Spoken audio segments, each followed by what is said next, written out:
Melody, and you're watching Family Review Guide.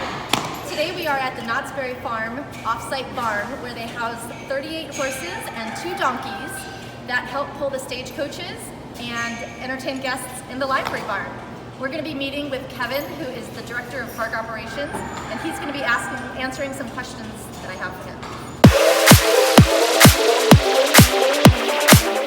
him. Missions. I'm Director of Operations now, and I spent.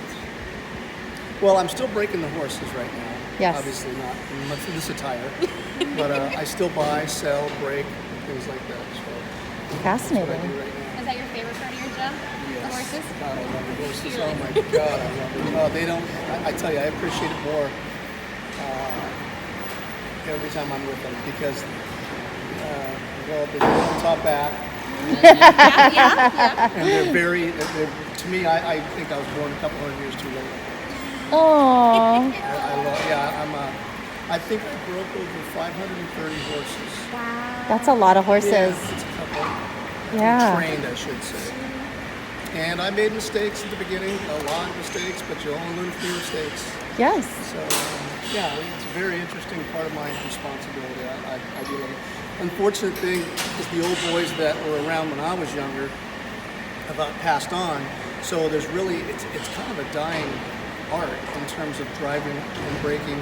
I can see that. You know, there's Amish people that can do it, but they would not relocate. It's very difficult as time progresses to find people that can do this. So we're just trying to, we have some good people right now. I wish they had a little more experience, but they're good at what they do in terms of their driving capabilities and whatnot. But we've got some potential down the road. Neat. So my first question I have is, where do the horses come from that pull the stagecoach? Let me answer it in 2 ways. We buy primarily thoroughbreds that were ex-race horses, and we get them from a buyer in Carbon Canyon that he has dealerships throughout the country that he purchases them from, and he knows what type of stock that we have here in terms of conformation, and he's very well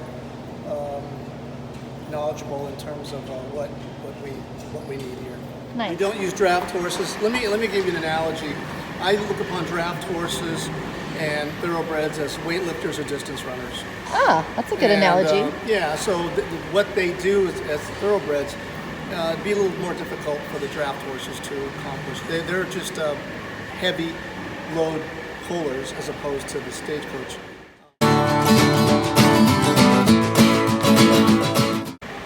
We have 6 stagecoaches.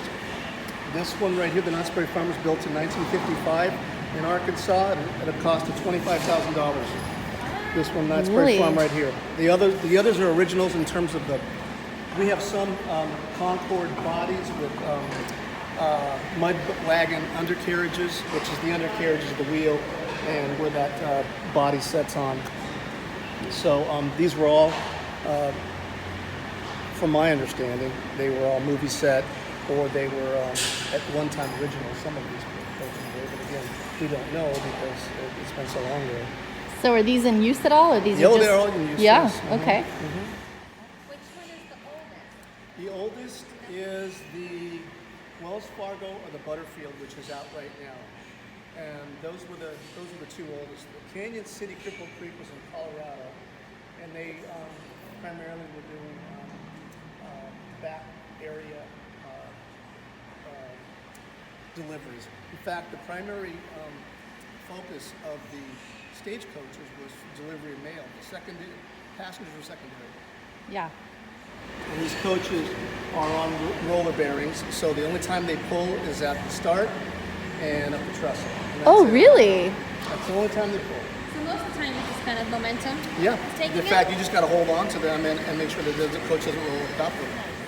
And in terms of training, what kind of training do the horses that pull the stagecoach go through, and what do the drivers go through? What kind of training do the drivers do?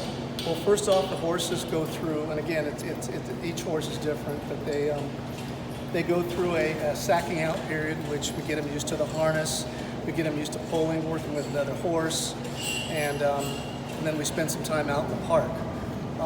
It depends on the horse. It can last for anywhere a week to a month. Depends on the animal. Also, the drivers go through a period of training, 3 to 6 months, in terms of their capabilities, and they need to show they have control of the speed, they have control of their line adjustment, and the horse's overall demeanor. In fact, Tori right there was just one that was released yesterday and fit to become a driver. Oh, nice. Congratulations. Yeah. Do the horses walk the entire path, or do they gallop at any point? Their gait is just above a walk. Okay. So it's between a trot and a walk. Okay. So it's just above a walk. Nice. Can you tell us a little bit about the tack or the gear that the horses wear when they're pulling the stagecoach? Yeah, if you want to take a look at this right here, this is stand. They have the heavy farm harness that we use. Yeah. It's capable of withstanding a lot of problems in terms of the horse. Now again, these are 1,000-pound animals. Yeah. 1,000 to 1,200 pound animals. So if they want to do something, they're gonna do it. So we have the heavy collars in terms of the what's attached to the hames right here. These are the traces. Okay. Back pad, and this is called a spider. I think you can understand the analogy because it's got a crupper here, and you got the back pad, lazy pads, yeah. lazy straps here, and it looks like a spider. It does look like a spider. Yeah. Yeah. Okay. Are there any fun facts about any of the horses that pull the stagecoach? Or any of the horses that are housed here? Lucky, who was we don't know the history of these horses, but he had a chemical imbalance similar to being a diabetic, and when we got him, he wasn't. He'd been here for like 3 to 4 days, and we were feeding him alfalfa. We didn't know that at the time that he was that was an issue.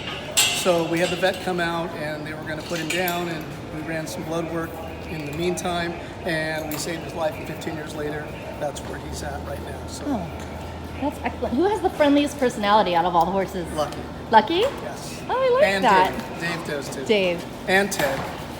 Yeah. And Clark. And Clark. I guess they're all friendly, aren't they? They're all friendly in their own way. I know that you guys have 2 donkeys on the property, Betty and Brutus. Yes. And I'm curious, is their care any different than the care that you give the horses? They get different types of feed. Okay. They're more susceptible to the flies than the horses are. They are equally as prone to things, but the mules we need to keep an eye on more so. Yeah. Just because of the fact that they don't work like these horses do, and we need to be careful in terms of how much work that they can walk to the livery stable and back, and that's just about it. So is there like a schedule that they have, a certain amount of days on, a certain amount of days off? Yeah. Well, their days on are just being petted. Okay. So,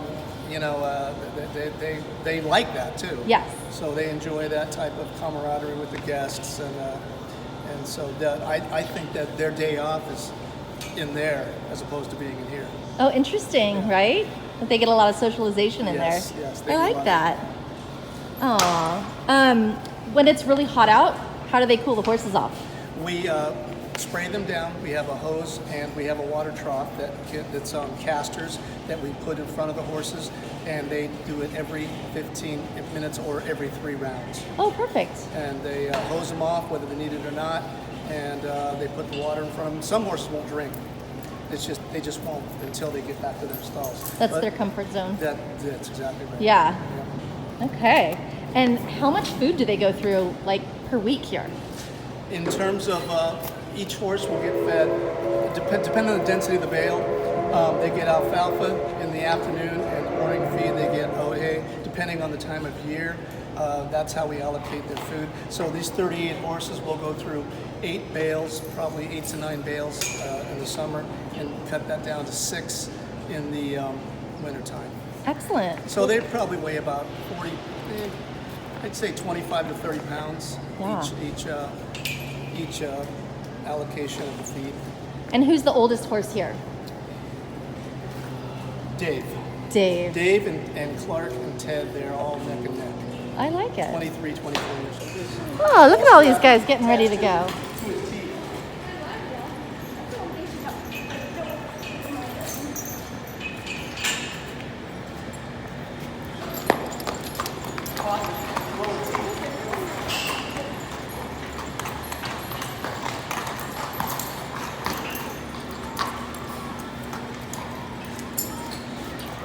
Where we get them from, the bench is probably too fast and We have the oat hay, 7 grain oat hay right here that they get fed out in the morning. And then they have their alfalfa, which is their protein at night. Is the alfalfa the one in the middle? That's the one in the middle. You can kind of tell the difference in the texture. Yeah. Yeah, normally horses just don't get this because they just get the alfalfa. So it keeps our horses slick and during the winter time, and it keeps them very well fit, and it's more of a healthy option than the alfalfa consistently. So, How many times a day do they eat? pardon me? How many times a day do they eat? They eat twice a day. Okay. Yes, and depending on the time of year, so in other words, the summer they'll get more food because they're obviously burning more calories, and then in the winter time when they work less, then they'll be fed less too, because we don't want to keep them fat. We want Right. to keep them in shape. Yeah. Okay. Not always a good thing to have a heavy horse. This is true. So it causes a lot of problems, like people too. You know, it's Yeah. hard in their heart and hard in their their bone structure and whatnot. So Okay.